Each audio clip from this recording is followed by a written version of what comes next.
Bien, hablar del inicio de la Revolución Mexicana fue realmente todo un proceso muy complejo por quienes participaron. Primero, sacar a un dictador y después que llegaran nuevas personalidades con caracteres tan distintos fue también algo que causó una mayor revuelta. Pero bueno, no hay que perder de vista que la entrevista a Díaz Clilman realmente fue la que generó en el espíritu y corazón, por decirlo así, de Francisco y Madero un sentimiento de ya podemos terminar con esta dictadura. Y entonces Francisco I. Madero funda el partido antireeleccionista. Este partido empieza a mover las aguas, a decir ya es tiempo de cambiar este sistema dictatorial. Hubo otro también opositor que se llamó Bernardo Reyes, pero bueno, Bernardo Reyes no era cualquier personaje. Él fue general y sirvió para Porfirio Díaz, pero también estaba harto de este sistema. ¿Sí? Resulta ser que este Madero, al poner su partido, empieza a hacer ruido y escribe un libro que se llama La sucesión presidencial. ¿Qué va a decir este libro? Bueno, él apoya la defensa del voto, la democracia como tal, ¿no? Y además quiere evitar a toda costa que otra vez se reelija a Díaz. Esto le va a causar de que lo encarcelen. Se va a Estados Unidos y desde Estados Unidos lanza algo que se va a llamar el Plan de San Luis. ¿Cuál es la intención? Es levantar al país y empezar la Revolución Mexicana. Antes de continuar, rápido, hay que mencionarlas. Antecedentes de la Revolución Mexicana, las huelgas de Cananea, los partidos opositores, movimientos de campesinos y obreros, periodismo opositor, la entrevista a Díaz Clilman, el libro de Sucesión Presidencial. Hubo un levantamiento en Puebla hecho por los hermanos Flores Magón. Te recuerdo que ellos eran periodistas y no les fue muy bien. Pero bueno, estos son antecedentes y pueden venir en el examen. ¿Sale? Causas. Por ejemplo, aquí nos vamos a enfrentar con las causas económicas. Esta parte. Recuerden que México es para los mexicanos. El capital extranjero, sí llegaron varios inversionistas, hicieron de las suyas, sin embargo a México no recibieron las ganancias de todo lo que extrajeron de nuestro país, el latifundio, esta parte de territorios, grandes hectáreas que les dieron a algunos personajes que solamente abusaron no solo del recurso, sino el recurso natural, sino también de las personas. La improductividad agrícola, esto se volvió muy complejo porque en algún momento te mencionaba, en el porfiriato la agricultura fue el principal motor económico. Lo curioso es que dejó de ser productivo. ¿Estamos? Bueno, como te decía, hubo mucha extracción de nuestros recursos, principalmente el petróleo. El problema es que las ganancias nunca las vimos como tal. Políticas, ya el sistema del porfirismo ya estaba en desuso, ya no era algo que necesitaba México, necesitaban mejorar la política. Obviamente la Constitución valió gorro desde la llegada de Porfirio Díaz, y aquellas leyes por las que tanto se había peleado habían quedado en el olvido. Las reformas políticas eleccionistas, en algún momento, no sé si te lo comenté, pero en 1824, con la Constitución, la primera Constitución mexicana, se habla de que el gobierno presidencial debe durar 4 años. Porfirio Díaz lo cambió a 6 años como tal, ¿sale? Entonces, pues era una forma de durar más tiempo en el periodo y aparte, pues que él se pudiera elegir una y otra vez. Obviamente el autoritarismo es parte de una dictadura. Luego, el voto popular. Obviamente, si no se respetaba esto, menos iba a haber un voto popular. El caciquismo, acuérdense que eran como los gobernadores, que eran los caciques, los que organizaban, pero todo a favor de la oligarquía o de gente que era muy cercana a Porfirio Díaz. La ideología positivista, pues oye, muy bonito, tecnología y ciencia. El problema es que pues solamente funcionaba para unos cuantos, no generaba un beneficio nacional. En la cuestión social, pues tú sabes, toda esta parte donde la gente ya estaba harta, donde tanta gente murió ante el maltrato, la explotación, la ausencia de los derechos, el que la gente no tuviera tierra a pesar de que moría en ella trabajando para otros, ¿no? La constante, la injusticia social era el día a día de 30 años de gobierno. Bien, ahora sí, con más calma te platico cómo fue el plan de San Luis.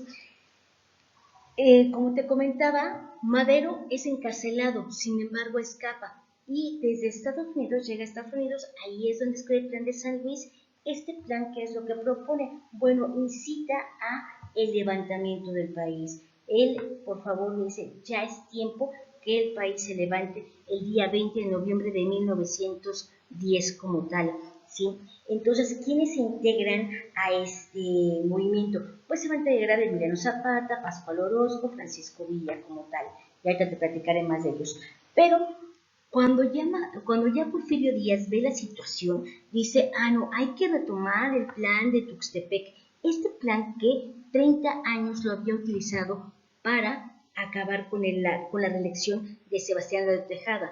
Todo el mundo le achaca a Francisco I. Madero lo del tema de sufragio efectivo en la reelección. Sin embargo, ¿de dónde surge o de dónde nace? Desde el plan de Tuxtepec 30 años atrás.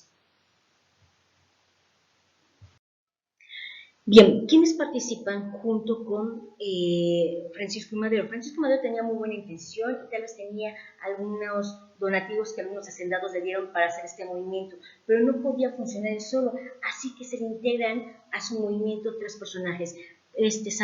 Zapata, todo el mundo puede creer que él era de familia muy humilde y él era un campesino. No, realmente sí era de familia humilde, muy trabajadora. Él queda huérfano a los 13 años, tuvo varios hermanos, sin embargo le sobreviven 4, 2 hombres, bueno, él con su hermano Eufemio. Eufemio se dedica al comercio, él se dedica al campo y sus hermanas se casan como tal. Sin embargo, él era como una especialista en la administración de las haciendas. Aparte amaba los caballos, entonces si algún caballo se ponía mal en alguna hacienda, él llegaba y los apoyaba. Les digo, era como un asesor externo, no participaba como tal de forma constante en las haciendas. Y además era un cuate que conocía mucho, era un cuate carismático, además tuvo la oportunidad de hablar con gente ya de la ciudad, y entonces eso le ayuda a generar un panorama, a partir de que dicen que la información es poder, el conocimiento es poder, y entonces él va como que aterrizando sus ideas de en todo lo que está en contra. Él conocía muy bien cómo era el maltrato dentro de las haciendas, los desgraciados caciques, cómo maltrataban a la gente. Entonces él estaba muy seguro de querer pelear en contra de este sistema. Y aparte él hablaba acerca de que la tierra es de quien la trabaja, lo vamos a ver más adelante, ¿sale? Él se puede decir que él apoyó toda la parte del sur de México y estuvo al frente del Ejército Libertador del Sur. Vámonos con Pancho Villa. Pancho Villa se habla mucho de él porque por momentos era un bandolero, violador, ladrón como tal, pero también tiene la otra faceta en la que se habla de que era un hombre que lo que se robaba lo devolvía a la gente del campo. Era así, decían que era como un Robin Hood de los campesinos, dicen por allí, ¿no? Entonces decía que hacía buenas cosas, era un personaje, no era un señor común y corriente, era todo un personaje, y bueno, terminó siendo gobernador interino de Chihuahua entre 1913 y 1914. Más adelante, o en algún momento, ya que estamos en clase, les platicaré algunos detallitos más de Francisco I. Madero, ¿sale? Pero bueno, Francisco I. Madero de Doroteo Arango, mejor conocido como Pancho Villa. Acuérdense del nombre de José Doroteo Arámbula, mejor conocido como Pancho Villa, porque luego les llegan a preguntar sus otros nombres. También es conocido como el Centauro del Norte. Vámonos con otro personaje que fue otro jefe revolucionario, que fue Pascual Orozco. Pascual Orozco era gente más o menos acomodada, y él trabajó para Porfirio Díaz, un día se cansa también de su sistema y dona algo de sus ingresos que él tiene, ya de los negocios que también él manejaba, y compra armamento y se integra al movimiento de Madero. El problema de él es que, bueno, él lucha codo a codo con Pancho Villa para sacar en Ciudad Juárez a Porfirio Díaz.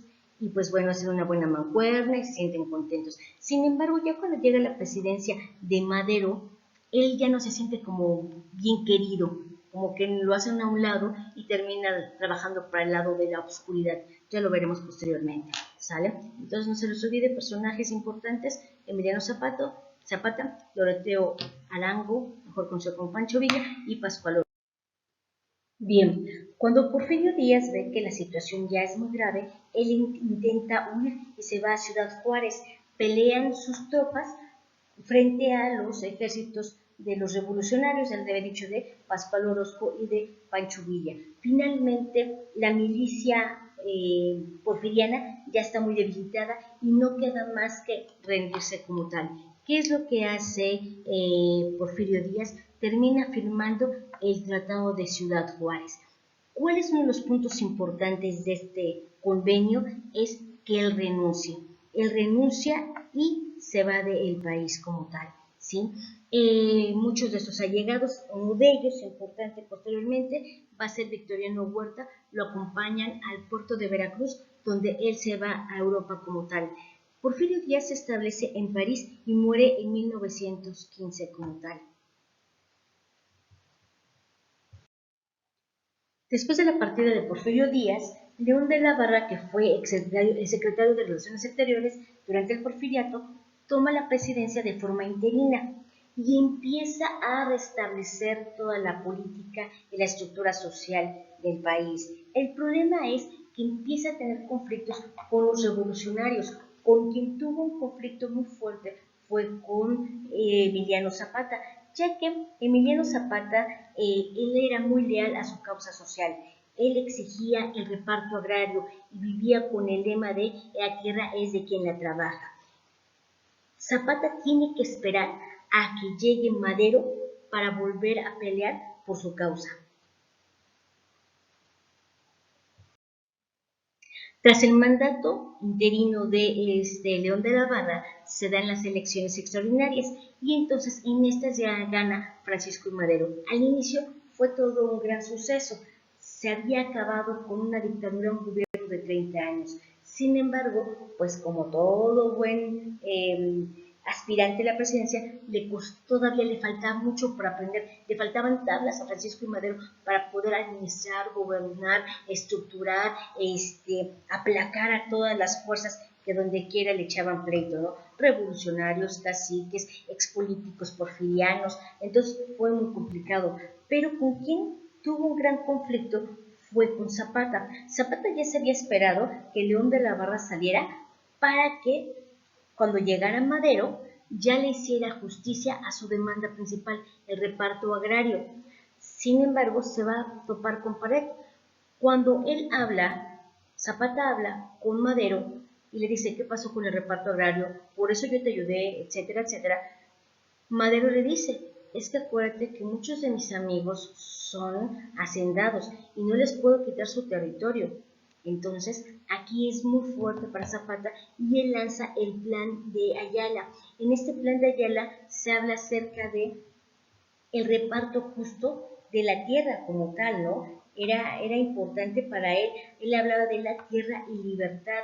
Él exigía el reparto de las tierras y también algo importante, que se desconociera a Madero como presidente, porque se volvió un traidor a la causa, a su propia causa, ¿sí? Con esto ya concluyo la primera parte de la Revolución Mexicana.